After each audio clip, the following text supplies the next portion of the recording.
ज्याचे घरी गाय तिथे विठ्ठलाचे पाय असे संत तुकाराम महाराजांनी म्हटलेले आहे. प्रत्येकाला दिवाळी या सणाची उत्सुकता असते. अंधार दूर करून प्रकाश निर्माण करणारा हा एक दिवस खास असतो. या सणाची सुरुवात वसुबारस म्हणजेच गोवत्स द्वादशीने होते. वसुबारस हा गायीच्या पूजेला समर्पित दिवस आहे आणि दिवाळीचा पहिला दिवस आहे. या दिवशी गायीची पूजा केली जाते. हिंदू धर्मामध्ये गायीला अत्यंत पवित्र मानले जाते. असं म्हणतात की गायीमध्ये 33 कोटी देवांचा वास असतो. त्यामुळे हिंदू धर्मात गायीला पूजनीय मानले जाते. तर हिंदू पंचांगानुसार वसुबारस अश्विन पक्षातील द्वादशी तिथीला साजरी केली जाते. या दिवशी घरोघरी गायीची आणि वासराची पूजा केली जाते. वसू म्हणजे गाय आणि बारस म्हणजे 12वा दिवस, त्यामुळे वसुबारस असं म्हटलं जातं. हा सण महाराष्ट्रामध्ये तसेच गुजरातमध्ये देखील साजरा केला जातो. दिवाळी हा सण समुद्रमंथन या पौराणिक प्रसंगाशी संबंधित आहे. असं म्हणतात समुद्रमंथनाच्या वेळेस 5 कामधेनू उत्पन्न झाल्या होत्या. देवी गाय कामधेनू 7 महान देवांची देणगी म्हणून उदयास आली. भगवान श्रीकृष्ण विष्णू अवताराशी त्याचा संबंध आहे.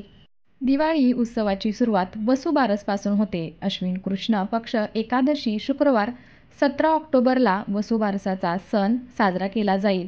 या दिवशी गाय वासराची पूजा केली जाते. गोडाधोडाचा नैवेद्य दाखवला जातो. या दिवशी देवी गाय आणि वासराची पूजा करण्याची पद्धत आहे. तर या दिवशी रमा एकादशी ही आहे. तर हा सण आपण कसा साजरा करायचा, पूजा कशी करायची, त्याचबरोबर गाई वासराला नैवेद्य काय दाखवायचा, या सर्व गोष्टींची माहिती आजच्या व्हिडिओमध्ये आपण करून घेणार आहोत. नमस्कार, मी पूजा तुम्हा सर्वांचं स्वागत करत आहे पूजाज कॉर्नरमध्ये.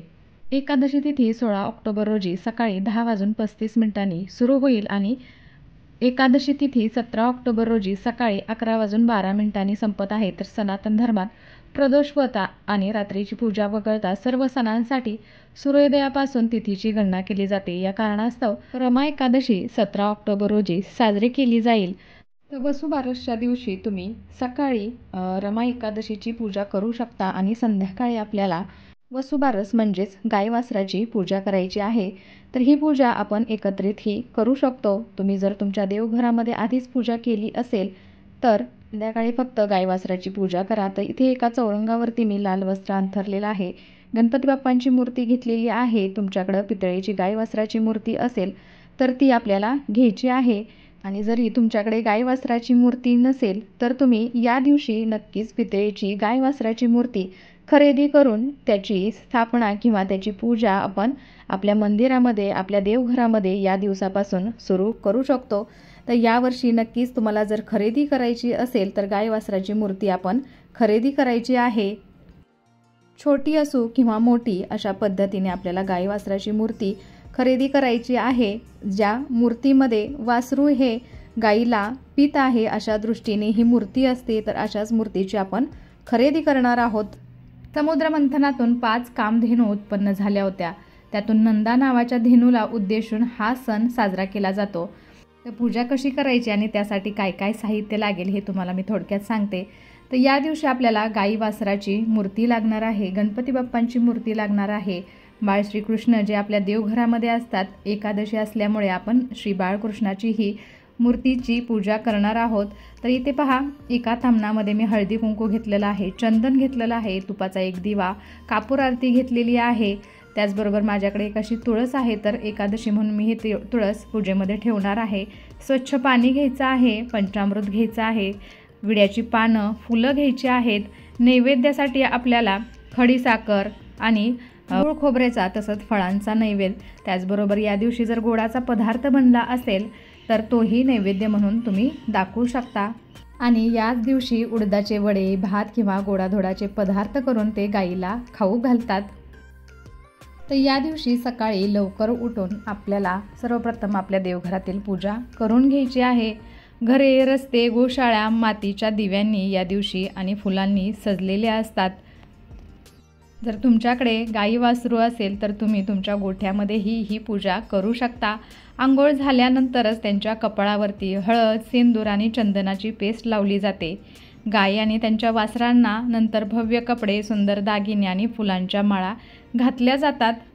आणि गाई वासरू नसेल किंवा तुम्ही शहरी भागामध्ये राहत असाल तर आपल्या देवघरामध्ये गाई वासराची मूर्ती असते त्याची पूजा करायची आहे किंवा एखाद्या गोशाळेमध्ये जाऊन तुम्ही ही पूजा करू शकता। तर इथे मी एक चौरंग मांडलेला आहे, त्याच्यावरती आपल्याला लाल वस्त्र अंथरायचं आहे। चौरंगाभोवती छान अशी रांगोळी काढून घेतलेली आहे। सर्वप्रथम मी दीपपूजन करून घेतलेलं आहे। त्यानंतर आपल्याला गणपती बाप्पांची पूजा करून घ्यायची आहे। देवघरामध्ये किंवा देवघरा शेजारीच तुम्ही जर ही पूजा मांडत असाल तर गणपती बाप्पा जर देवघरामध्ये त्यांची पूजा झाली असेल तरी चालेल, आणि जर तुम्हाला अशी छोटीशी पूजा मांडणी करायची असेल तर तुम्ही अशी छोटीशी पूजा मांडणी ही करू शकता। तर गणपती बाप्पांना आपण पाण्याने पंचामृताने अभिषेक करून घेतलेला आहे। विड्याच्या जोड पानांवरती आपल्याला अक्षदा टाकायच्या आहे, त्याच्यावरती हळदी कुंकू वाहून आपल्याला गणपती बाप्पांची मूर्ती तिथे ठेवायची आहे। गणपती बाप्पांना हळद कुंकू अक्षदा फुलं वस्त्र हे सर्व आपल्याला अर्पण करायचं आहे। वक्रतुंड महाकाय सूर्यकोटी समप्रभ निर्विघ्नं कुर्मे देव सर्व कार्येषु सर्वदा। गणेशाचे पूजन झाल्यानंतर आपण पुढील पूजन करायचं आहे। तर या दिवशी आहे रमा एकादशी। रमा एकादशीच्या दिवशी विष्णूंचा 8वा अवतार म्हणजे भगवान श्रीकृष्ण। तर या दिवशी न विसरता आपल्याला बाळकृष्णाची पूजा करायची आहे। तर सर्वप्रथम आपण बाळकृष्णाला पाण्याने अभिषेक घालून घेऊयात। ओम नमो भगवते वासुदेवाय, ओम नमो भगवते वासुदेवाय या मंत्राचा आपल्याला जप करायचा आहे। त्यानंतर आपण पंचामृताने भगवान श्रीकृष्णावरती अभिषेक घालून घेणार आहोत। कोरड्या कपड्याने श्रीकृष्णांची मूर्ती आपण पुसून घेणार आहोत। नंतर विड्याच्या जोड पानांवरती आपण थोड्याशा अक्षदा ठेवून त्याच्यावरती हळदी कुंकू वाहून भगवान श्रीकृष्णांची मूर्ती तिथे आपण ठेवणार आहोत। बाळकृष्णांना आपल्याला वस्त्र अर्पण करायचे आहेत, त्याचबरोबर चंदन हळदी कुंकू फुलं अर्पण करायची आहेत आणि न विसरता आपल्याला तुळशीपत्र ही भगवान श्रीकृष्णांना अर्पण करायचं आहे। रमा एकादशीच्या कारणामुळे तुम्ही जरी बाळकृष्णाची पूजा सकाळी केली तरीही चालेल। तर या दिवशी गायीची पाडसासह संध्याकाळी पूजा करतात। घरात लक्ष्मीचे आगमन व्हावे या हेतूने या दिवशी सवस्त्र धेनूची पूजा करण्याची पद्धत आहे। श्री गणेशाची आणि बाळकृष्णाची आपली पूजा करून झालेली आहे।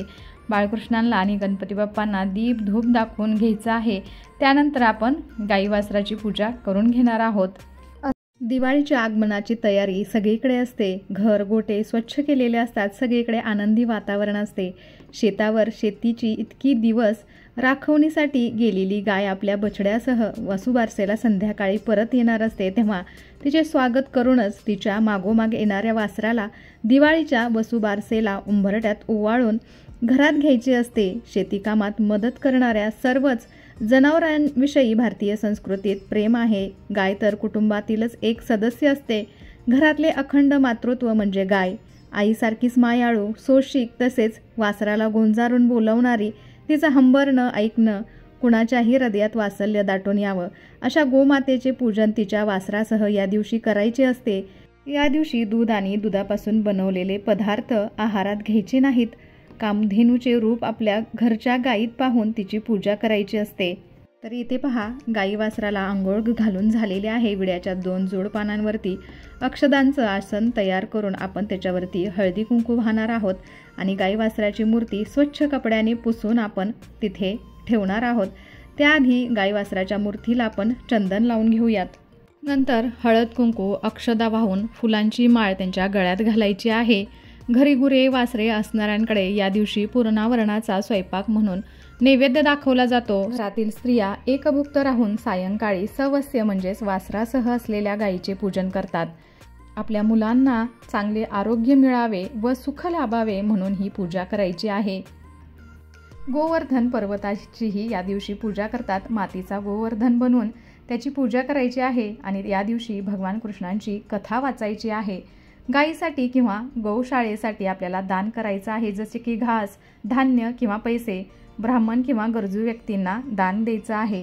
हे सर्वात्मक व सर्व देवांनी अलंकृत अशा नंदिनी माते तू माझे मनोरथ सफल कर अशी प्रार्थना करायची आहे। गाई वासराला निरांजनाने ओवाळून केळीच्या पानावर पुरणाचा नैवेद्य खायला दिला जातो। धार्मिक पुराणांमध्ये सर्व देवता गोमातेत असल्याची मान्यता आहे। त्यामुळे गायीच्या दर्शनाने जे पुण्य प्राप्त होते ते मोठे यज्ञ दान इत्यादी करूनही प्राप्त होत नाही असे मानले जाते। तर सर्व देवी देवतांना आणि पूर्वजांना एकत्रितपणे प्रसन्न करायचे असेल तर गोभक्ती, गोसेवेपेक्षा मोठा कोणताही विधी नाही. गाईला फक्त एक घास खाऊ घाला, तो आपोआप सर्व देवतांपर्यंत पोहोचतो, अशी देखील मान्यता आहे. त्यामुळे वसुबारसेच्या दिवशी स्त्रिया आपल्या मुलांच्या आरोग्यासाठी, दीर्घायुष्यासाठी आणि समृद्धीसाठी गायीची पूजा करतात. गायीचे शेण व गोमूत्र अलक्ष्मी नाश करण्याचे सर्वोत्तम साधन आहे. फक्त एक दिवस जरी गोमूत्र, शेण, दूध, दही, तूप याचे प्राशन केले तरी पातकांचा नाश होतो. देवांनी सुद्धा पापांचा नाश करण्यासाठी हे प्राशन केले होते. म्हणून यज्ञमंडप घर शेणाने सारवले पाहिजे. गायीच्या शेणामध्ये प्रत्यक्ष लक्ष्मीचा वास असतो, तर गोमूत्रामध्ये भगवंती गंगेचा वास असतो. गायीचे दूध आणि तुपामध्ये सोमाचा वास असतो. गाय म्हणजे आध्यात्मिक दृष्टीने उषेचा किरण आहे. पुराणानुसार पापाचा भार वाढल्यावरती पृथ्वी गायीचे स्वरूप धारण करून भगवान विष्णूंजवळ जाऊन राहते, हे याचे प्रतीक आहे. गाई वासराला आपल्याला निरंजनाने ओवाळायचं आहे, त्यानंतर कापूर आरती करायची आहे आणि गायीसाठी पुरणपोळीचा नैवेद्य गाईला खाऊ घालायचा आहे. मुलाबाळांना चांगले आरोग्य मिळावे व सुख लाभावे म्हणून आपण ही पूजा करायची आहे. या दिवसापासून संध्याकाळी घरातील तुळशीपुढे आणि दारात, परिसरात दिवाळी सणाच्या प्रारंभानिमित्त पणत्या लावून रोषणाई नक्कीच करायची आहे.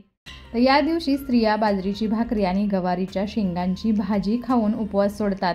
या दिवशी दूध, दुधाचे पदार्थ, तळलेले पदार्थ खात नाहीत. कुठल्याही सण उत्सवाचा काही एक संस्कार मनावरती आपल्या कायमचा कोरलेला असतो. वय मोठं झालं तरी तो कधीच पुसला जात नाही. तर दिवाळीचा असाच एक कोरलेला संस्कार म्हणजे लहानपणी एका हातात फुलभाजी धरून ती गोल गोल फिरवत म्हटलेले गाणं म्हणजे दिन दिन दिवाळी, गाई म्हशी ओवाळी. गाई म्हशी कुणाच्या, लक्ष्मणाच्या, लक्ष्मण कुणाचा, आई बापाचा, दे माई खोबऱ्याची वाटी, वाघाच्या पाटीत घालील काठी. तर या गाण्याची आठवण झाली नाही अशी एकही दिवाळी आजवर सरलेली नाही.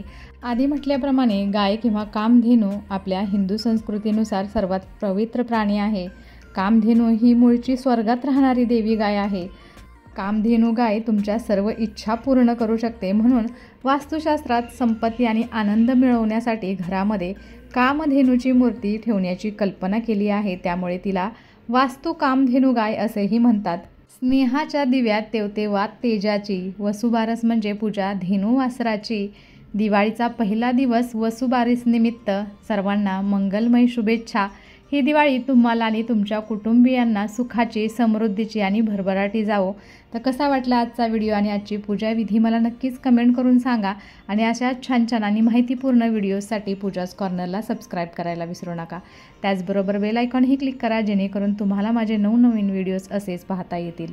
चला तर मग भेटूया अशाच एका छानशा व्हिडिओबरोबर. तोपर्यंत धन्यवाद. श्री स्वामी समर्थ.